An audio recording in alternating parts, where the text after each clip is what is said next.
Germany's decided that they want to go full liberal democracy because they have decided that they might just outright ban a democratic political party, because this is how democracy works. When you peel back all the layers and obfuscation, this is what happens, is you get the uniparty who all believe the same things behind the scenes, but then just split themselves into two mildly varying parties that everybody gets to choose who to vote for, and then anybody else who exists even slightly to the left or right of that gets banned. This is the Schmittian position of that there are certain issues beyond reproach, declared beyond debate, and so if you fall outside those parameters, you're no longer part of the democracy anymore. Yeah, you're right to bring up Schmitt, because this is just, I mean, he's just laughing right now. Because this is just Wherever pure he friend, is. yeah, friend-enemy distinction on display in the clearest possible terms. It's only what the regime allows. Those are your options. Yeah. So there's no meaningful choice. You either get banned, or we make life massively difficult for you to the point where you'll just give up, or preferably die in a hole somewhere. This is how these politicians tend to look at it. Or get beat up by Antifa. Oh, well, many such cases. Before I get any further into it, I think it's relevant to point you all to the latest episode of Brokenomics, which is a discussion between Dan and Carl. It was somewhat improvised because there were some issues with what Dan originally had planned, but it turned out really well because they talked about the rot within culture and different varying levels of optimism for the future, and it's been named quite appropriately decivilization. And what we're experiencing in the West at the moment, in Europe especially, is certainly what I would describe as decivilization. Because while we're going to be focusing on the AFD for this segment, I think it's first good to remind everybody that recently the banks just decided that Nigel Farage shouldn't have a bank account. This is something that just happened out of nowhere, but I think they made a mistake with this, because Nigel Farage has proven in the past quite a few times he's actually one of the better political actors in the UK for organising and getting momentum going and corralling all of the MPs who are on his side to get stuff done. They picked too high a target as well. So they did a 40-page briefing on all of the transgressions against progressivism that he did. One of the officials was an out-and-out Remainer, and that's obviously the flagship thing that most of the press went for, because Farage being Mr. Brexit. But what was hidden underneath that was this is a flashpoint test case for how they're going to roll out ESG and treat their customers as liabilities for their ESG score if you say the wrong thing on social media. And so Farage, being that he's such a presence, was one of the greatest liabilities, but they just jumped the gun too early and made him a public example, and he bit back. Absolutely. If this had been done to anybody else who was of much lower profile than Nigel Farage, they probably would have gotten away with it. Yes. This wouldn't have happened to anybody else who would have been able to kick up the same stink that Farage could. But Farage can kick up the stink because he is a very popular and very public figure. And so he is able to fight back against it. So just to clarify what Connor was talking about there. So the private bank, Coutts, is that how you pronounce it? Coutts had shut Farage's accounts in part because it believed that the Brexiteers' views were at odds with our position as an inclusive organisation. Apparently, and I wasn't aware of this, to the point where they had 40 pages worth of incursions. NatWest, who owns Coutts, faced criticism from Rishi Sunak and other senior politicians for failing to respect an individual's right to freedom of expression, which, of course, only ever matters if it's somebody on their same class who gets in trouble for these sorts of things. Because, MPs, they see normal people like you or I being debanked, and they think, maybe I should care. Maybe this is something I should care about. They see another MP get debanked, and they go, oh, God, that could happen to me. And that's when they start to panic and start to organise politically. Well, even just the lower runs of Reform UK, and Richard Tice and Ben Habib have both had their bank accounts closed. Lawrence Fox had the Reclaim bank account closed. They just know that Farage, as a political spearhead, which in the 2019 election, had he not stood the Brexit Party aside, it would have significantly hampered the Tories' massive electoral margin. They know that he's an existential threat to the Tory party, and that some of their backbenchers actually put more stock in Farage at this point than in Rishi Sunak. So they know they had to fall in line with that. Otherwise, they're going to alienate the public. It's not difficult to sympathise with those backbenchers. No, they're one of the few remaining good backbenchers. But again, because of the precarious nature of the Tories' electoral standing, even their seats are in contestation at the moment. Some of them are red wall people, and so they're like, well, I might not even be here next election either. On this story as well, I mean, we've already raised the idea of the friend-enemy distinction. That is obviously very relevant to this story. But there's also obviously Marcuse's repressive tolerance, because in that what you just read out, it says we are it doesn't align with our values as an inclusive organisation. Well, inclusive only as far as you deem them worthy. Exclusive by any other name. Yeah, exactly. Well, yeah. we've determined the exception. Yeah, well, So, there we are. and you fall within the exception. So, Mhm. sorry, goodbye. But once again, it turns out they messed with the wrong guy because now the Financial Conduct Authority has been writing to MPs, peers, and other public figures, including Farage, to ask them whether they've been treated poorly by bankers after it emerged that the Brexiteers' accounts have been closed. Yada yada. A spokeswoman said the FCA was keen to hear from MPs about any problems they have encountered with lenders owing to their political status. One of the reasons as well that they can do this is because NatWest has I think the government has a 30% stake in it. So it's unlike most of the banks. NatWest is the parent company of Coots. So that means they can actually exercise more legislative leverage over this I think particular bank. They mention that in this article. If I scroll down a bit, it actually has 38% 38. owned after the £45.5 billion bailout from 2008. So that's great to know that a taxpayer-funded bank has been doing this to an incredibly wildly popular public figure. So it emerged that Coots had also lost two senior executives recently. Peter Flavel, 63, the chief executive, left last month after the revelations about Farage's account. Andrew Kyle, 42, the finance director, left in March, but his departure was not disclosed until a filing on Companies House website yesterday. It is understood that the departure of Kyle is not related to the debanking controversy. A successor is expected to be announced soon. So it is actually good that somebody has been fired for this or left, chosen to step down, because what you want to do with institutions like this, because of the fact that they are not your friend, they are staffed entirely by your enemies, well, you want your enemies to lose their jobs when they act in such a hostile way. And then you want to preferably replace them with your friends, but at least we got halfway there this time. Well, that is the issue. I mean, James Burnham talks about this in The Managerial Revolution, about how clearing out a leader figure is easy because you can just get rid of one person. But clearing out a committee of managers is... Clearing out the bureaucracy. Yeah, is borderline impossible. Because while it's good... Swamp almost. Yeah. It's good, obviously, that Farage has taken the scalps that he has. That's a victory, and we should take that. But the people that are going to replace the people who have left are going to be of the same stripe. They're going to be the same type of person. So I don't want to, bring us down here, but No, but the incentive structure remains in place. Again, Exactly, it comes back yeah. to the ESG system. If you look at their 2021 earnings report, they literally cite our partner BlackRock has gotten us onto ESG, which is why we're a net zero committed and diverse and inclusive bank. Yeah. And so without taking the capital and the legal framework away from ESG, you've still got all of the liquid in the structure. You've got to take away the boundaries of the structure, and then the liquid will just dissipate. And people mainly follow incentives rather than ideas. So with all the money flowing into this system, it's the only reason why these managerial midwits are being blown in this particular direction. If you took away the ideological boundaries and just put them in the direction of making money, then we wouldn't have this persecution in the first place. Yeah, really what Farage needs to do is start to apply pressure to have more people fired, have more people cleared out, and to have his own people positioned in these positions instead. There's really what he should be doing, but we'll see what goes on in the future and if the FCA are actually a useful organization for this, because I don't trust the regulators at all either. But once again, someone got fired, so that's a nice first step. But how is political opposition being treated in Germany? Well, let's look at the AfD.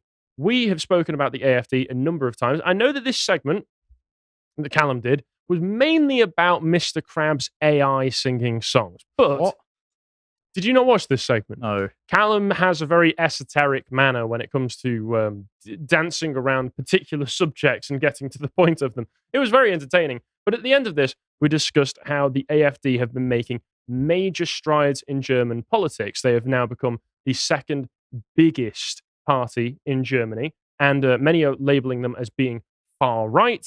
But really, they are just center-right at best. They have come out and they said, we don't want public funds being used to house migrants who shouldn't be here in the first place. And while we're on the subject of migrants, maybe we shouldn't be bringing in millions of them every year. This is enough for them to be labeled as Nazis, as you would imagine.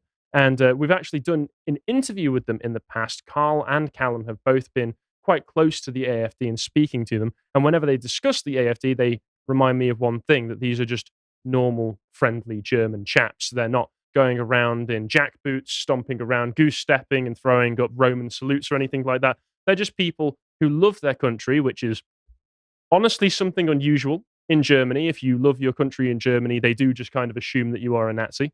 And they don't want to see their country be destroyed by mass migration, as is only sensible for them. So this is an interview back from 2020 with the Vadim Dirksen, and you can find this for free on the website. I'd highly recommend you check it out, where he discussed his experiences being assaulted by Antifa, which is something that is very common for these politicians to experience, where he was actually stabbed by one of them as he was trying to attend a film festival, which he and some of the other members of the AFD Youth Party, youth division, had been invited to. They'd been expressly invited to it. A load of black bloc style Antifa goons show up, attack them, stab him in the arm. The police look into it. Nothing comes of it. But we also know that only certain political stabbings matter, because Joe Cox's stabbing over in the UK by a delusional schizophrenic who is a self-purported white nationalist, that has become ubiquitous with the Brexit era and the rise of the far right. But as soon as the fella from Southend gets stabbed, Sir David Amos, by a migrant son of some foreign diplomat in the name of Islamism, it's not real Islam, don't worry, migrants, it's just because we didn't give them enough pool tables and we didn't assimilate them fast enough that this poor MP got murdered. Only certain political motivations matter when Manchester Arena bombings. It's not maybe we should do something to stop what caused this in the first place. It's don't look back in anger. We have I forget, we did the segment a few weeks ago where Callum was talking about the large article where it turned out that the British intelligence services actually have contingency plans in place for whenever any kind of foreign or Islamic terrorism happens, to try to divert energy and attention away from looking at the actual causes of these problems and any solutions to them, because those solutions would not be diverse or inclusive enough, and trying to turn it into a picture of unity between all of the different new identities within Britain that make up our new, more inclusive British identity. Yeah, it's disgusting. Rehabilitate the reputation of the ailing Muslim community that may have run interference either by scripture or by some elements that would not profess to have grooming gangs or terrorists in their midst. And just on don't look back in anger, I mean, I heard Morgoth talk about this once. We have to understand that's not an organic thing. That's just I love hearing Morgoth talk about this, because he's never very happy when he talks about it. But you have to understand that was decided in some office somewhere where they were thinking okay, what's a song it's got a kind of nostalgic sound, it's got the right sort of message. It's an Oasis song, it's northern, hence it was some office worker who got his week's pay sorted just from suggesting don't look back in anger. That'll bring everyone together. They knew breaking out the guitar for Wonderwall might be a tad too egregious. Option 2. Mm-hmm. Yeah, absolutely disgusting. But the fact that those contingencies even need to be planned for didn't used to be like this. What's the fact that the government know that this is a possibility, and instead of actually preventing the possibility, because we know that the intelligence service that was initially set up to prevent Islamic terror attacks, is now being more orientated towards far-right white supremacist activities. These organizations are actively positioned against the native populations and against solving the problems that are so obvious to anybody who is paying any slight attention. Yeah. And the AFD are paying attention, know these problems exist, and say, well, if you vote for us, we'll solve these problems. We'll do our best to try and prevent mass migration, do our best to try and prevent your demographic replacement, do our best to prevent all of the crimes that happen as a result of the migration and demographic replacement. For this, they get labeled far right, but as well, they get a lot of votes. A lot of support is going their way. As I mentioned, they are now Germany's second strongest party. And so in the name of democracy, Germany is currently deciding whether they should ban them or not. And this is just how democracy works, folks, is that you exist within the playground.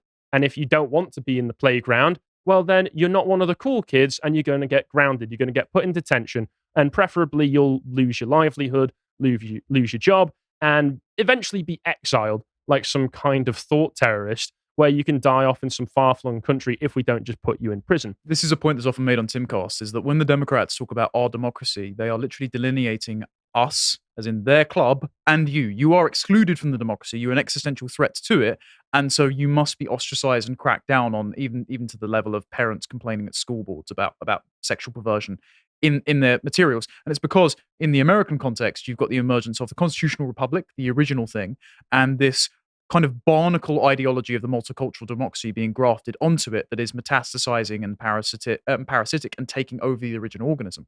And what we're seeing here is the post-war paradigm that is pathologically terrified of Nazism re-emerging from the German context, that it uses that label wrongly to apply to the AFD, who are just sort of centrist, really, and don't want their country flooded with migrants, to then ostracize them from, again, the quote-unquote our democracy. It's just saying, it's our club and you aren't allowed in. Yeah, I think people are noticing this more and more. Like you say, it's our club and you're not allowed in. People were sold the idea of democracy in this 19th century fashion of, well, it's just a system wherein the people get to have a say in who governs them and they get represented because you're paying tax, so you might as well be represented in Parliament. And therefore, from that point, you have some kind of even minor say. You get to have your minor say. No, it's not a system because that sounds far too neutral. That sounds like it might actually give people what they want, because if we had, even if we had some form of direct democracy, which is not something that I'm in support of, we would get better results than what we get right now. Polls have shown consistently for decades at this point that the average Brit does not want mass migration and barely wants any migration into the country. This Matthew Goodwin's work that I've spoken to him about on the website. What happens is that democracy as a term is more a system of thought that is championed by our political leaders, wherein it has very specific guidelines for what you're supposed to do. It's governance in support of unsituated international finance.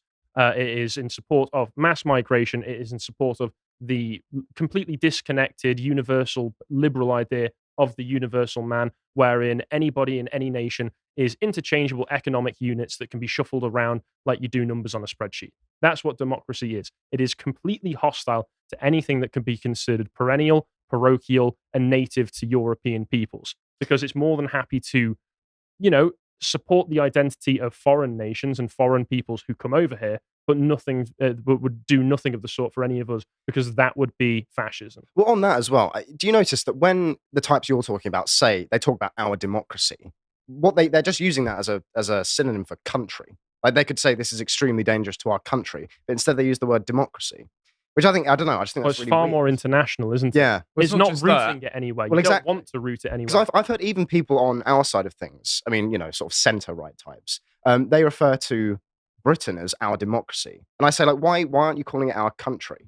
And it's because it's one of Carl's thick concepts, isn't it? A country, whereas a democracy is a very thin idea. Well, it's also being wedded to the institutional structures which enrich and empower them specifically, because you could actually clear out the institutional structure, reform it or reduce it or just destroy it outright, and the country would still be going. But that institutional structure is a product of that internationalist managerial class, the anywhere men who can be transported out of time, place, and culture, put down anywhere, like a Rishi Sunak, who was working at international finance before he was parachuted into a safe seat and rose up the ranks, failed upwards to become prime minister.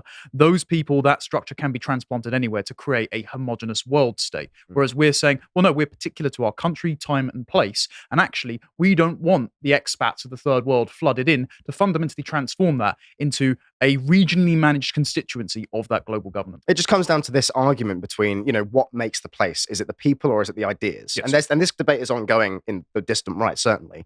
And I think there's a certain fear to acknowledge the fact that it can only be people that make the place what it is. The ideas are a product of the people, time, and place. Exactly. That's it. Yeah, the ideas are downstream from the people. Yeah, and so if you replace the people, the ideas just disappear. Yeah, and the liberal milieu presupposes that the truths are self-evident, that we are universal men, but it's like, no, those are just conceit from you, and that conceit is being manipulated to keep the populace in a state of learned dependency while the oligarchs laugh because it's their democracy. And that's the interesting thing about universalism is it is itself a Western particularism. Yes, yeah. It's not a neutral value. Neutrality is not a neutral value, as the banks with Farage have shown us.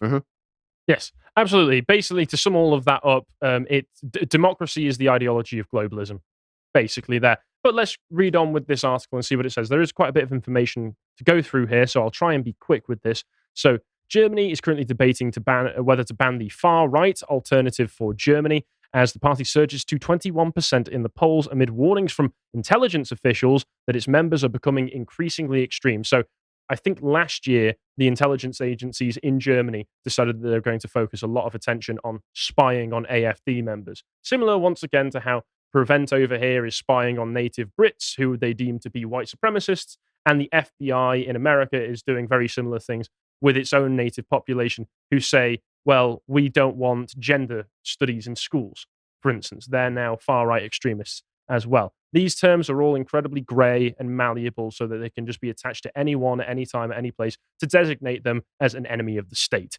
Frank-Walter Steinmeier, the German president, warned in a speech to the country's domestic agency that we all have it in our hands to put those who despise our democracy in their place. That's an explicit threat. Mask off, yeah. There you go. His speech at the castle where the German post-war constitution was created has widely been seen as support for a ban after Thomas Halderwang, the domestic spy chief, warned about growing right-wing extremist influence in the party. So the spies met in a castle and said, "We're going to ban you." The Germans. It is all rather James Bond. It's just Indiana Jones. Yeah. Mr. Haldenwang said, We see a considerable number of protagonists in this party that spread hate against all types of minorities here in Germany. It comes amid warnings of the increasing influence of Bjorn Hock, the leader of the AfD in the eastern state of Thuringia. Mr. Hock, a former history teacher, is known for his Hitler-esque language. Is that a quote from this article? That is a quote from this article. He drinks water. Do you know who else drank water? Hitler. He speaks German. Do you know who else spoke German? Hitler. Wait, this is in the Telegraph, yeah? This is in the Telegraph. That's not paraphrased from someone else. No, I can give you an example of what... So I'll just finish off this paragraph. So with his allies sweeping the board for European lists at the party's conference in Magdeburg in August. So where is it here? Haldenwang. So Mr. Hock, a former history teacher known for his Hitler-esque language. If you follow this link in the Telegraph article, it takes you to another article. And I found the quote from that article that I've put in my notes here, so I'll read it for you. So the Saxony state branch of the party used a photo of a downwards-facing rainbow triangle in a post on Twitter calling for an end to what it described as language abuse in the region's universities. This symbol is reminiscent of the pink triangle that the Nazis forced gay men to wear when they were sent to concentration camps. In recent years, LGBT groups have reappropriated the triangle symbol as part of their own campaigning. Wait, so this is Hitler-esque language. I don't know where the language came in to this, and they've literally said, triangles. Do you know who else used triangles? The Nazis. Yeah, not even that. He's using the symbol because then the gay lobby groups co-opted and reused the symbol, so the symbols become synonymous with the gay lobby groups, not the Nazis. What aren't you understanding here? I'm sorry, I suppose my IQ is above room temperature. Are you insinuating some negative traits to our democracy?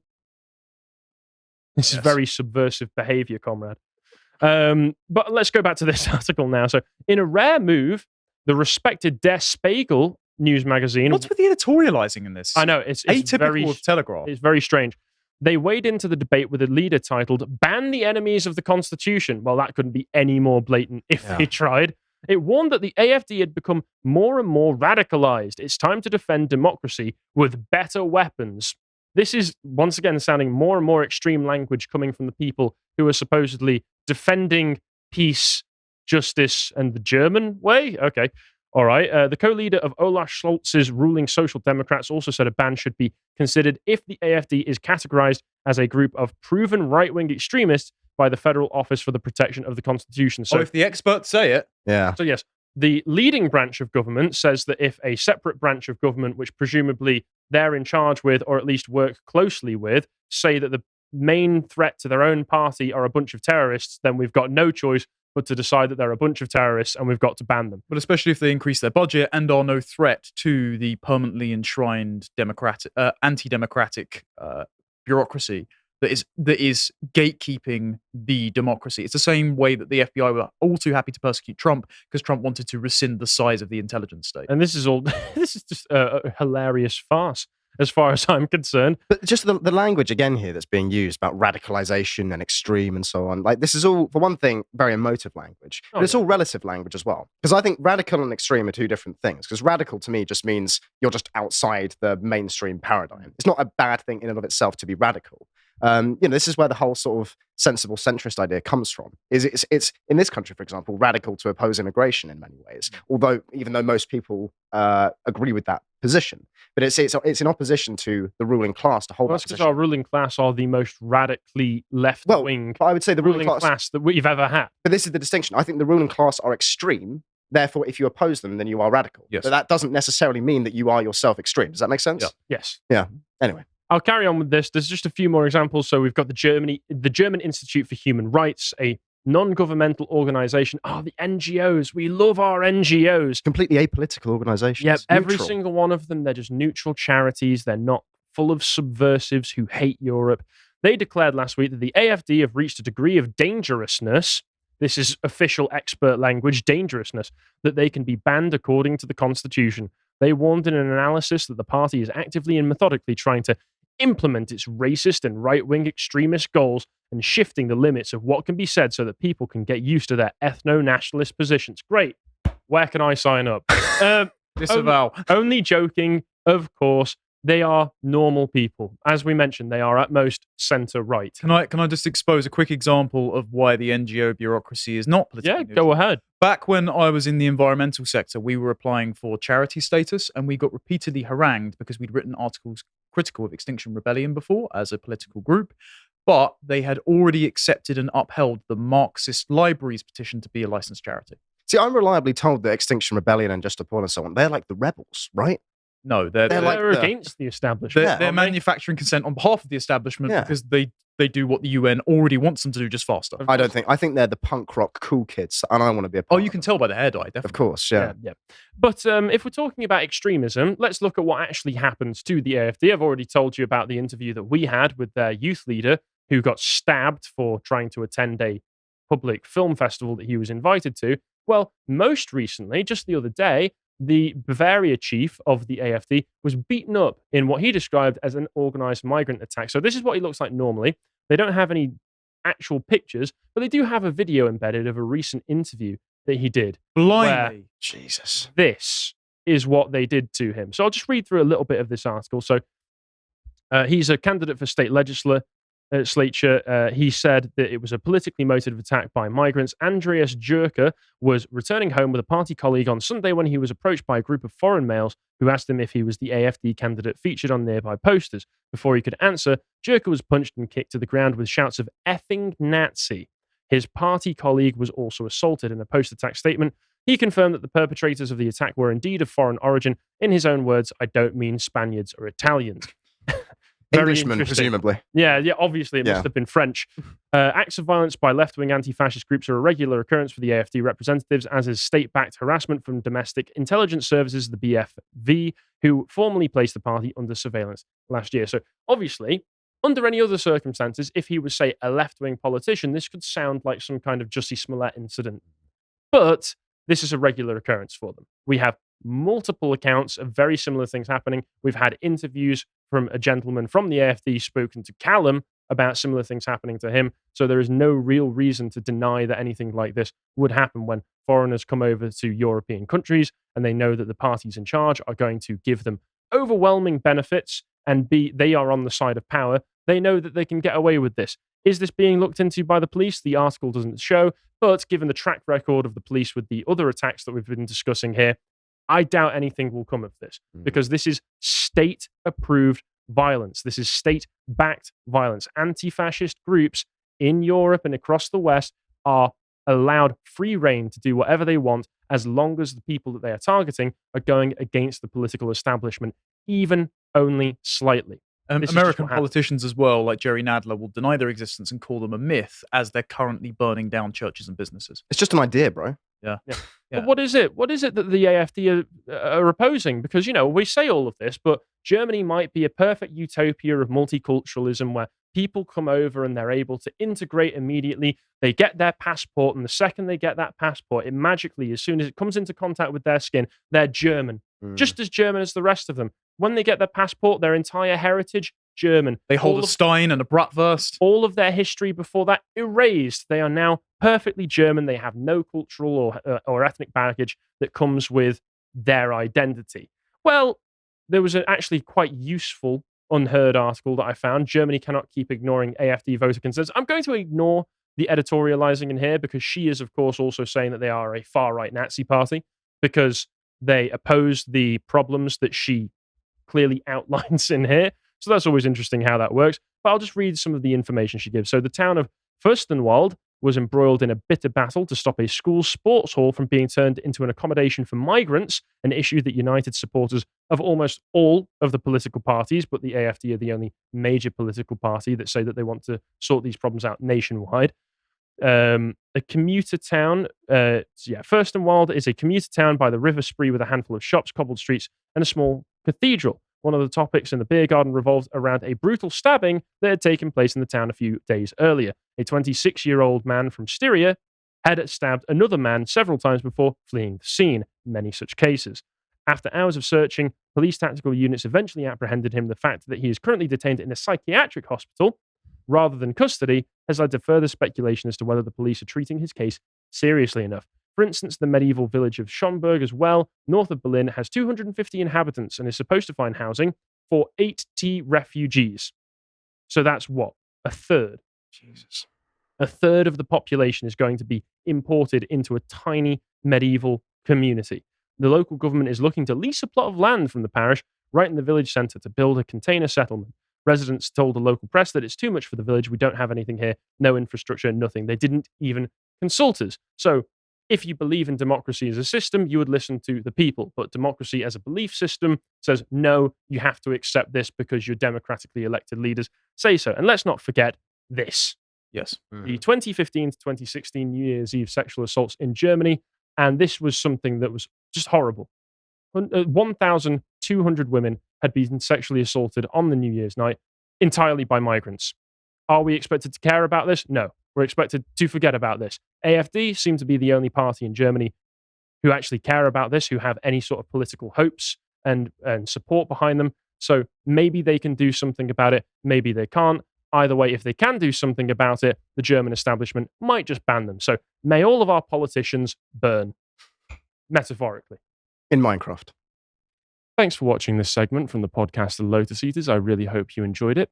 If you feel like supporting the work that we do, then you can subscribe to our website for as little as £5 per month to get access to all of the premium work that we do, including the most recent Comics Corner, which is on the website, which is a series that Connor and I do, where we're talking in this episode about the history of superhero comics. And this is a part 1 with part 2 to come very, very soon. If you feel like catching up with what Connor is doing, you can follow him on Twitter and Getter at the @con_Tomlinson. Thank you very much again for watching, and goodbye.